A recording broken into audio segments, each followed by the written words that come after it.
Halo para penggemar dan pecinta fisika. Pada video kali ini saya akan menjelaskan mengenai soal-soal yang berkaitan dengan difraksi cahaya. Saya berharap Anda sudah menonton video saya yang membahas teori difraksi cahaya. Buka aja playlist optika fisis, kemudian pilih difraksi cahaya.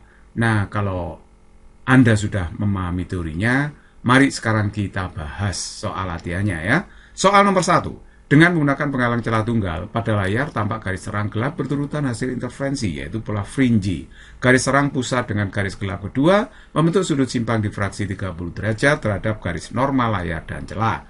Jika cahaya yang digunakan memiliki panjang gelombang 600 nanometer, maka lebar celah yang digunakan adalah berapa? Kita jawab. Diketahui dalam soal, sudut simpang orde interferensi untuk garis gelap kedua adalah 30 derajat ya. Nah, ordenya K-nya sama dengan 2 karena yang terjadi garis gelap kedua. Nah, sedangkan panjang gelombang yang digunakan 600 nanometer itu sama aja dengan 6 kali 10 pangkat min 7 meter. Nah, untuk interferensi pada celah tunggal atau difraksi pada celah tunggal, jadi difraksinya itu terjadi di celahnya ya, pembelokan arah rambat cahaya karena terhalang oleh celah. Sedangkan interferensinya terjadi di layar, itu yang kita amati. Nah, untuk interferensi celah tunggal berlaku D sin theta sama dengan K plus setengah kali lambda kalau terjadi garis terang, K lambda kalau terjadi garis gelap di layar. D itu di sini adalah lebarnya celah ya, theta sudut simpang difraksi. Sedangkan K ini adalah merupakan orde interferensi. Nah, ini diisi bilangan asli ya, 1, 2, 3 dan sebagainya. Nah, karena ini terjadi garis gelap kedua, maka K-nya diisi 2 ya. Nah, karena terjadi gelap, maka cabang yang dipakai adalah cabang yang bawah. Jadi akhirnya rumusnya D sin theta sama dengan K lambda, D sin 30 derajat karena theta-nya 30, K-nya diisi 2, lambdanya itu panjang gelombang cahaya yang digunakan adalah 6 kali 10 pangkat min 7. Nah, sin 30 itu adalah setengah, sehingga sin-nya D-nya adalah 24 kali 10 pangkat min 7 meter. Atau boleh ditulis 24 kali 10 pangkat min 4 mm atau 0,0024 mm. Jadi jawaban yang tepat adalah A. Nomor 2, pada percobaan interferensi celah tunggal, lebar celah 0,01 mm, jarak celah ke layar 1 meter, dan panjang gelombang cahaya yang digunakan adalah 400 nanometer. Jarak garis terang pertama terhadap pusat pola di layar sebagai akibat interferensi gelombang cahaya adalah berapa? Oke, kita jawab ya. Ini yang diketahui dalam soal. Nah, lebarnya celah itu adalah 0,01 mm atau 10 pangkat min 5 meter. Jarak celah ke layar 1 meter. Panjang gelombang cahaya yang digunakan 400 nanometer atau 4 kali 10 pangkat min 7 meter. Sedangkan terjadi garis terang pertama, orde 1 ya. K-nya sama dengan 1. Di situ ya. Nih, diketahui jarak garis terang pertama. Berarti ordenya orde 1. Nah, untuk interferensi pada celah tunggal berlaku bahwa dP per L, kadang-kadang P-nya dibaca Y ya, Y, dy per L, boleh ya. Kalau P itu berarti jarak pola, garis terang gelap ke pusat pola. Nah, sedangkan kalau Y, ya enggak apa-apa, berarti dianggap layarnya vertikal gitu ya. Tapi saya pakai lambang yang umum yaitu P. dP per L sama dengan K plus setengah kali lambda kalau terjadi garis terang, K lambda kalau terjadi garis gelap. Biasanya K ini juga dilambangkan dengan M kecil gitu ya. Tapi saya lebih sering menggunakan K, karena K itu adalah bilangan atau konstanta. Jadi K-nya itu adalah 1, 2, 3, dan seterusnya. Disebut sebagai orde interferensi. Karena terjadi garis terang, berarti cabang yang atas yang kita pakai.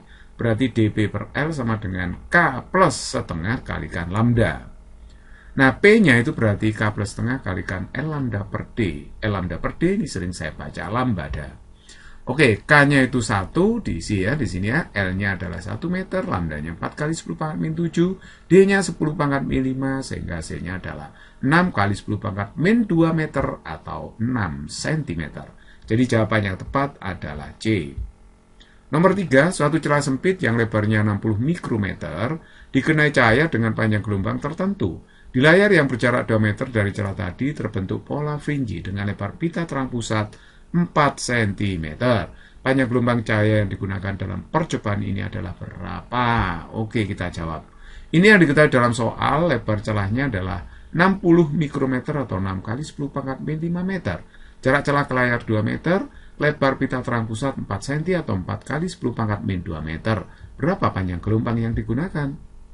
Nah, kalau kita amati, pola interferensi di layar, pola fringe-nya adalah untuk interferensi pada celah tunggal, terang pusatnya itu sangat lebar. Nah, terang pusatnya itu dibatasi oleh gelap satu dengan gelap satu yang saling berseberangan ya. Jadi gelap satu sisi kiri dan kanan dibatasi itu. Nah, berarti kalau begitu lebar terang pusat itu adalah sebenarnya jarak garis gelap satu dengan gelap satu di seberangnya. Nah, padahal jarak terang pusat ke gelap satu itu adalah L lambda per D. Nah, oleh sebab itu untuk yang di seberangnya ya sama tentu saja, terang pusat dengan gelap satu L lambda per D. Sehingga kalau kita rumuskan, lebar terang pusat itu adalah L lambda per D ditambah L lambda per D, sehingga hasilnya 2 L lambda per D. Nah, lebar terang pusat sudah diketahui 4 kali 10 pangkat min 2, jarak celah ke layar 2 meter, lambda ditanyakan, D-nya adalah 6 kali 10 pangkat min 5. Sehingga hasilnya adalah 6 kali 10 pangkat min 7 meter ya, atau boleh ditulis 600 nanometer. Jadi jawaban yang tepat adalah C. Nomor 4, seberkas cahaya monokromatik secara tegak lurus menyinari kisi yang terdiri dari 5000 garis per sentimeter. Diketahui bahwa garis maksimum orde kedua terdapat pada sudut 30 derajat dari garis normal pada kisi. Panjang gelombang cahaya yang digunakan berapa? Berapa angstrom gitu ya. Kita jawab. Nah, ini konstanta kisi, jumlah garis per sentimeternya adalah 5000 garis per sentimeter. Sedangkan θ-nya 30 derajat, ini sudut simpang interferensinya atau difraksi ya. Kalau K sama dengan 2, karena di sini diketahui bahwa garis maksimum orde kedua. Garis maksimum orde kedua itu maksudnya terjadi interferensi maksimum, berarti terjadi garis terang di layar. Nah, ini yang ditanyakan adalah panjang gelombangnya. Nah, kalau kita mencari jarak antar celah berturutan, itu kita pakai 1/n ya, kita balik aja ini. Jadi D sama dengan 1/n, 1/5000 cm. Nah, atau boleh tulis 1/5000 kali 10 pangkat min 2 meter, berarti ini sama aja dengan 2 kali 10 pangkat min 6 meter. Nah, untuk interferensi pada kisi berlaku D sin θ sama dengan K min setengah K lambda kalau terjadi garis gelap di layar, K lambda kalau terjadi garis terang di layar. K itu adalah orde interferensi. Perhatikan kalau Anda amati ternyata rumus ini persis sama dengan interferensi celah ganda. Yang membedakan adalah D-nya. Kalau pada kisi D itu jarak 2 celah berturutan karena celahnya banyak. Nah, sedangkan interferensi celah ganda celahnya cuma 2. Jadi D itu jarak 2 celah. Oke, nah kita masukkan di sini, kita pakai di sini K lambda ya. Kenapa? Karena di sini terjadi garis terang. Jadi cabang bawah yang kita pakai. Jadi D sin θ sama dengan K lambda. Nah, D-nya adalah 2 kali 10 pangkat min 6 sin θ, θ-nya 30 derajat, K-nya 2 kali lambda. Oke, nah sin 30 itu adalah setengah. Nah, sehingga kita dapatkan hasilnya adalah 5000 kali 10 pangkat min 7 meter sebenarnya ini. Ya, lambda ini kan 5 kali 10 pangkat min 7 meter. Nah, tapi ini jadikan angstrom, yaitu 5000 angstrom. Karena 1 angstrom itu 10 pangkat min 10 meter. Atau 1 meter 10 pangkat 10 angstrom. Nah, makanya di sini lambdanya kalau jadikan angstrom 5000 ya, 5000 angstrom. Jadi kalau begitu jawaban yang tepat adalah B. Oke, nomor 5, berkas cahaya koheren berpanjang gelombang 750 nanometer melewati sebuah kisi difraksi.